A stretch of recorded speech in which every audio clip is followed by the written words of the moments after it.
Oh, skill practice number 33, limiting reactants by Mark. Okay, forget it. Consider the following combustion reaction. Which substance is a limiting reactant? Consider what? Oh. Wait, what are you supposed to read? I said let me read it before I record it. Oh. Dividing the grams by the molar ratio of each element, we get 450 grams per 13 mole of oxygen gas is 31.9. Where's your units? 125 grams. The smaller number is a limiting reactant because it will run out first as the reaction progresses. Oxygen gas is the limiting reactant. What mass of CO2 and H2O can be produced? Using the mass of the limiting reactant with factor label method gives us 351 grams of carbon dioxide and 180 grams of water.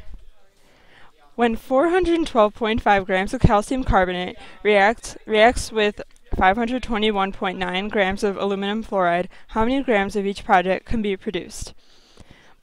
First, we write the balanced equation. Next, we find the limiting reactant. Now, we use the mass of the limiting reactant and factor label method to determine the amount of each product produced. And you get 321.9 grams of calcium fluoride and 321.4 grams of Al2CO3.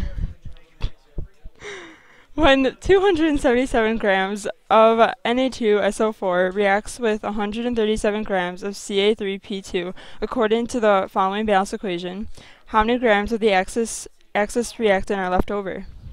Determining the limiting reactant, you get Na2SO4 as the limiting reactant.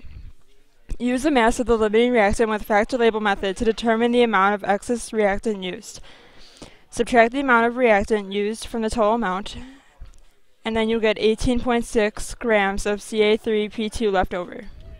How many grams of Na3P are produced? Using the amount of the limiting reactant and factor label method to solve for the amount of Na3P produced gives us 130 grams of Na3P.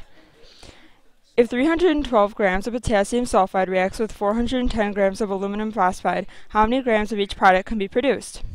Write the balanced equation, then find the limiting reactant. Use the mass of the limiting reactant and factor label method to determine the amount of each product. Fine.